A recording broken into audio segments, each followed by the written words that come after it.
आपकी जानकारी के लिए हमारा चैनल स्टैंड बाय है 24/7 और आज की रात कुछ बड़ा होने वाला है, ऐसा बहुत स्ट्रॉन्ग इंटेल इनपुट है, तो इस चैनल को आप लगातार देखते रहें। यूएस का एक और थार्ड डिफेंस सिस्टम तबाह कर दिया गया। थार्ड यूएई में तैनात थार्ड ध्वस्त कर दिया गया। यह बहुत बड़ी खबर है क्योंकि जब यूक्रेन में पहला पेट्रियट मारा गया था तब बहुत बड़ी खबर बनी थी। यह पेट्रियट से ऊपर का डिफेंस सिस्टम है। ईरान ने तबाह किया थर्ड सिस्टम, यह बहुत बड़ी खबर है। अगर थर्ड एयर डिफेंस सिस्टम मार दिया गया है तो यह बहुत बड़ी खबर है।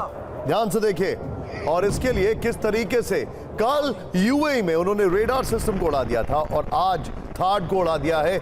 ईरान फेज वाइज अटैक कर रहा है। यह देखिए जरा आप किस तरीके से यह अटैक किया गया, और यह चिंताजनक खबर इसलिए बन जाती है क्योंकि यूएई का अगर स्काई ओपन हो गया तो ईरान अपने मिसाइलों, अपने ड्रोन से लंबे अटैक कर सकता है। और यह एयर डिफेंस सिस्टम भी बताया जा रहा है कि ड्रोन अटैक में ही खत्म हुआ है, ऐसी जानकारी आ रही है। एक और बड़ी खबर इस वक्त हमारे सामने, ईरान पर फिर हमले तेज हो चुके हैं। हमलों के बाद एल्बोरोज दहल गया है। बड़ी खबर, एल्बोरोज। और आपको बता दूं कि ईरान, रेड क्रेसेंट ईरान का कहना है कि करीब 700 से ज्यादा लोगों की मौत हो चुकी है ईरान में और लगभग 1500 से ज्यादा लोग घायल हैं। एक और बड़ी खबर, इजराइल का ईरान पर जवाबी हमला। ब्रेक करिए, तेहरान में इजरायली हमलों से तबाही। ये देखिए जरा राहुल, ये दोनों ब्रेकिंग, दोनों शॉट एक साथ दिखाइए जरा। दोनों तरफ से जबरदस्त हमले चल रहे हैं, लेकिन ये जो तस्वीरें आपके सामने आ रही हैं ये इंडिकेट कर रही हैं कि अभी हालात बहुत ज्यादा खराब होने बाकी हैं। पिछले साल यही वक्त था जब अमेरिका के राष्ट्रपति डोनाल्ड ट्रंप शांति का नोबेल पीस प्राइज पाने के लिए जी तोड़ कोशिश में थे। हर मंच पर शांति दूत होने का दिखावा करते थे, लेकिन अगले ही साल में ईरान पर बातचीत के दौरान हमले कर उनके चेहरे से शांति दूत का नकाब पूरी तरीके से उतर चुका है। वो अब खुलकर युद्ध उद्घोषक बन चुके हैं, तबाही के सबसे बड़े प्रायोजक बन गए, क्योंकि अब ट्रंप का कहना है कि वो ना तो युद्ध से थकते हैं ना बोर होते हैं, वो जब तक चाहें ईरान से युद्ध लड़ सकते हैं। तो क्या ट्रंप ईरान को गाजा बनाने की तैयारी में है? उनकी नई धमकी से ईरान में अब नई तबाही का अंदाजा लगाया जा रहा है। ट्रंप का यह पूरा बयान आपको सुनाएंगे, यह भी समझाएंगे कि जवाब में ईरान की ओर से अमेरिका को क्या चेतावनी दी गई है। लेकिन सबसे पहले ईरान में बारूदी विनाश की तस्वीरें देखना जरूरी है।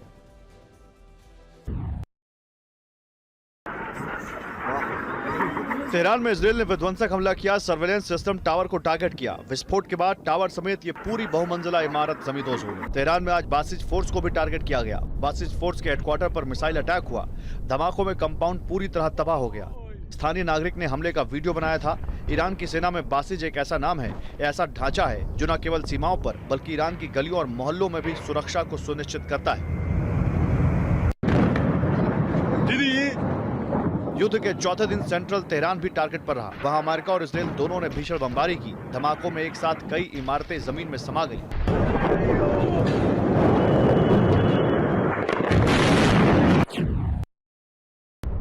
तेहरान में अंदर तो कोहराम मचा ही, साथ ही हवाई हमलों से बाहरी इलाके भी दहल उठे। तेहरान से लगे परदिस में भीषण बमबारी की गई। पहाड़ी इलाकों में मौजूद IRGC के ठिकाने टारगेट हुए। विस्फोट में कई अंडरग्राउंड फैसिलिटी नष्ट हो गई। वहां के लोग हमलों की वजह से अंडरग्राउंड शेल्टर में शरण लेने को मजबूर दिखे। अमेरिका ने ईरान के मिसाइल लॉन्चर्स पर हमला किया। कई मिसाइल ठिकाने तबाह कर दिए। सेंटकॉम ने ईरान पर हमलों का फुटेज जारी किया। अमेरिका पहले ही कह चुका है कि उसका प्राइम टारगेट ईरान की अंडरग्राउंड मिसाइल सिटीज हैं। इसके अलावा इस्फहान में रक्षा उद्योगों पर भारी स्ट्राइक की गई। इस हमले का असर इस्फहान न्यूक्लियर ठिकानों तक देखा गया। अमेरिका ने ईरान में IRGC की ड्रोन फैसिलिटी को भी निशाने पर लिया। एयर स्ट्राइक से अंडरग्राउंड ड्रोन स्टोरेज को बर्बाद कर दिया। यह हमला जन्नत आबाद इलाके में किया गया। ईरान के पार्चिन में भी विध्वंसक बमबारी हुई। पार्चिन में IRGC बेस पर अमेरिका ने स्ट्राइक की। ईरान के मिसाइल ठिकानों को हिट किया। पार्चिन में ईरान का सबसे बड़ा सैन्य कॉम्प्लेक्स है जिसमें भारी नुकसान का दावा किया।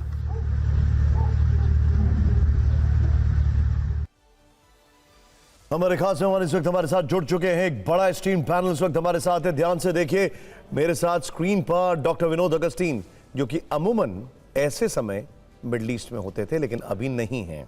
यात्रीगण कृपया इंतजार करें। मेरे साथ हैं एम्बेसडर दीपक वोरा, स्वागत है आपका sir, thank you very much sir. And general K Sinha, thank you so much sir for joining us, grateful to you, आप सभी लोगों ने टाइम निकाला। और कल एडिटोरियल क्या छपेगा उससे पहले इन तीनों का एडिटोरियल ओपिनियन पेज आपके सामने आने वाला है। लेकिन पहले ईरान में यह विनाश तब हो रहा है जब ट्रंप का कहना है कि अभी उन्होंने ईरान के विरुद्ध बड़ी कार्रवाई नहीं की है।